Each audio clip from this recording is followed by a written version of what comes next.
24 big impact. Thiruvananthapuram കിളിമാനൂരിൽ അധ്യാപകരുടെ കുടിപ്പകയിൽ വിദ്യാർത്ഥിനിക്കെതിരെ വ്യാജ പ്രചാരണം നടത്തിയ അധ്യാപികയ്ക്കെതിരെ പോക്സോ കേസ് വന്നു. ഹിന്ദി അധ്യാപികയായ ചന്ദ്രലേഖയ്ക്കെതിരെയാണ് കേസ്. കുട്ടിയുടെ മാതാവിൽ നിന്ന് മൊഴിയെടുത്തു. 24 വാർത്തയ്ക്ക് പിന്നാലെയാണ് ഈ നടപടി. സലീം മാലിക് തിരുവനന്തപുരത്ത് നിന്ന് വിവരങ്ങൾ നൽകുന്നു. Saleem, good morning. യഥാർത്ഥത്തിൽ ഈ രാജാ രവിവർമ്മ ഹയർ സെക്കൻഡറി സ്കൂളിൽ നടന്ന ഈ സംഭവം കേരളം മുഴുവൻ ശ്രദ്ധിച്ചു കഴിഞ്ഞു. മലയാളികളുള്ള സ്ഥലത്തെല്ലാം ഇത് ചർച്ചാ വിഷയമാണ്. കാരണം ഈ അധ്യാപകരുടെ പോരിന് നടുവിൽ ഒരു കുട്ടി പെട്ടുപോവുക, അവരുടെ ഭാവി ഇല്ലാതാകുക, കുട്ടി പഠനം ഉപേക്ഷിക്കുക, ഇതൊക്കെ നമ്മുടെ നാട്ടിൽ കേട്ടുകേൾവിയില്ലാത്ത കാര്യമാണ്. പറയൂ സലീം.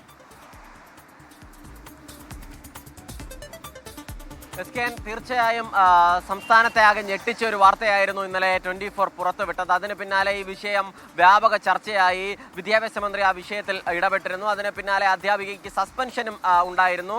ഇപ്പോൾ അതിന് പിന്നാലെയാണ് ഈ അധ്യാപികയ്ക്കെതിരെ പോക്സോ കേസ് കൂടി വരുന്നത്. ആ സ്കൂളിലെ Raja Ravi Varma girls higher secondary സ്കൂളിലെ ഹിന്ദി അധ്യാപികയായ ചന്ദ്രലേഖയ്ക്കെതിരെയാണ് ഇപ്പോൾ പോക്സോ കേസ് രജിസ്റ്റർ ചെയ്തിരിക്കുന്നത്. ഇന്നലെ വൈകുന്നേരം ഈ വിഷയം 24 സമഗ്രമായി ചർച്ച ചെയ്തിരുന്നു. അതിനിടയിലാണ് ആ ചർച്ചയ്ക്ക് ശേഷമാണ് ഈ കുട്ടിയുടെ മാതാവിൽ നിന്നും പോലീസ് എത്തി മൊഴിയെടുത്തതിന് ശേഷം പോക്സോ കേസ് രജിസ്റ്റർ ചെയ്യുകയായിരുന്നു. ഒരു അധ്യാപിക എങ്ങനെയാകാൻ പാടില്ല, അതല്ലെങ്കിൽ ഒരു അധ്യാപിക തൻ്റെ വിദ്യാർത്ഥികളോട് എങ്ങനെ ചെയ്യരുത് എന്നതിൻ്റെ ഉത്തമ ഉദാഹരണമായിരുന്നു ഇതുമായി ബന്ധപ്പെട്ട Kilimanoor Raja Ravi Varma girls higher secondary സ്കൂളിൽ സംഭവിച്ചത്. കാരണം അധ്യാപകർ തമ്മിലുള്ള കുടിപ്പക അത് ഏറെക്കാലമായി ആ സ്കൂളിൽ നിലനിൽക്കുന്നതാണ്. അവിടുത്തെ ഹാജർ ബുക്ക് മോഷണം ഉൾപ്പെടെ വിവിധ പ്രശ്നങ്ങൾ അധ്യാപകരുമായി ബന്ധപ്പെട്ട് അവിടെ ഉണ്ടായിരുന്നു. ഇതിൽ ഈ കുടിപ്പകയെ തുടർന്ന് അതുമായി ബന്ധപ്പെട്ട് യാതൊരു തരത്തിലും റോളില്ലാത്തൊരു പാവം വിദ്യാർത്ഥിനി, ഒരു +1 വിദ്യാർത്ഥിനിയെ കുറിച്ച് ഈ കുടിപ്പകയ്ക്ക് കാരണമായ ഒരു കള്ളക്കഥ മെനയുകയായിരുന്നു ഈ അധ്യാപക. അത് കള്ളക്കഥ മെനഞ്ഞു എന്ന് മാത്രമല്ല, അതിന് വിശ്വാസയോഗ്യതയ്ക്ക് വേണ്ടി കള്ളപ്പരാതി നൽകുകയും അതിന് പിന്നാലെ വാട്സാപ്പ് ഗ്രൂപ്പുകളിലൂടെ പ്രചരിപ്പിക്കുകയും ചെയ്തു. മാത്രമല്ല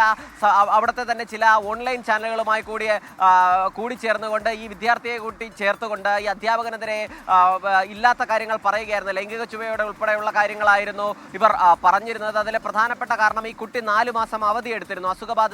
ബാധിതയായതിനെ തുടർന്നായിരുന്നു 4 മാസം അവധി എടുത്തിരുന്നത്. ഇക്കാരണം ഈ അധ്യാപകനെതിരെ ഉപയോഗിക്കാൻ കഴിയുന്ന ഏറ്റവും നല്ല വടിയാണെന്ന് അറിഞ്ഞുകൊണ്ടായിരുന്നു ഈ അധ്യാപിക സ്വന്തം വിദ്യാർത്ഥിനിക്കെതിരെ ഒരിക്കലും ചെയ്തുകൂടാത്ത നീചമായ ഹീനമായ പ്രചരണം നടത്തിയത്. അതിന് പിന്നാലെ ചൈൽഡ് വെൽഫെയർ കമ്മിറ്റി ഉൾപ്പെടെ ഇതുമായി ബന്ധപ്പെട്ടുള്ള അന്വേഷണം നടത്തുകയും അതിൽ വ്യാജ ലൈംഗിക പരാതിയാണെന്ന് നേരത്തെ തിരിച്ചറിയുകയും ചെയ്തിരുന്നു. പക്ഷേ അപ്പോഴും ഈ സ്കൂൾ അധ്യാപികയെ സംരക്ഷിക്കുന്ന നടപടിയാണ് സ്വീകരിച്ചത്. മാത്രമല്ല മറ്റേതെങ്കിലും തരത്തിലുള്ള കേസുകളിലേക്കോ കാര്യങ്ങളിലേക്കോ പോവുകയും ചെയ്തില്ല. ഇന്നലെയാണ് 24 ഈ വാർത്ത പുറത്തുവിട്ടത്. ഈ വാർത്ത പുറത്തുവിട്ട് മണിക്കൂറുകൾക്കുള്ളിൽ തന്നെ വിദ്യാഭ്യാസ മന്ത്രി വി ശിവൻകുട്ടി ഇടപെട്ടതിന് ശേഷം അടിയന്തരമായ റിപ്പോർട്ട് നൽകണമെന്ന് പൊതുവിദ്യാഭ്യാസ ഡയറക്ടറോട് ആവശ്യപ്പെട്ടു. മാത്രമല്ല വേണ്ടി വന്നാൽ സ്കൂൾ അടച്ചുപൂട്ടാൻ പോലും മടിക്കില്ല എന്ന ധീരമായ നിലപാട് മന്ത്രി വി ശിവൻകുട്ടി എടുക്കുകയും ചെയ്തു.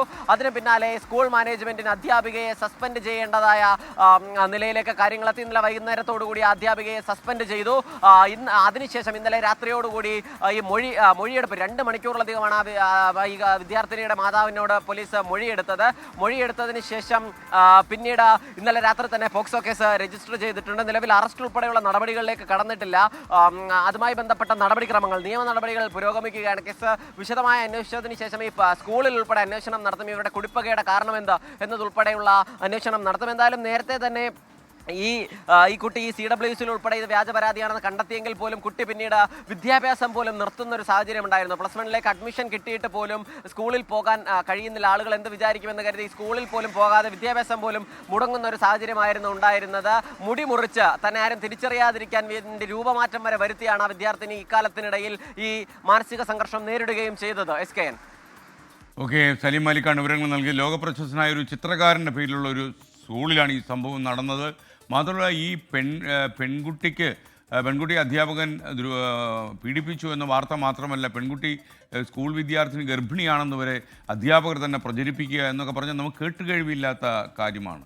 രാജാ രവിവർമ്മ പോലെ ലോകപ്രശസ്തനായ ഒരു ചിത്രകാരൻ്റെ പേരിലുള്ള ഒരു പള്ളിക്കൂടത്തിൽ സംഭവിക്കാൻ പാടില്ലാത്തതാണ് ആ പള്ളിക്കൂടത്തിൽ സംഭവിച്ചത്. ചന്ദ്രലേഖ ടീച്ചറൊക്കെ തന്നെ കേരളത്തിൽ എന്ത് സന്ദേശമാണ് കൊടുക്കുന്നത് എന്ന് എനിക്ക് മനസ്സിലാകുന്നില്ല. കുട്ടിത്തമുള്ള അധ്യാപകർ പള്ളിക്കൂടത്തിൽ നിറയുന്നതാണ് നമ്മുടെ നാടിൻ്റെ ശാപം.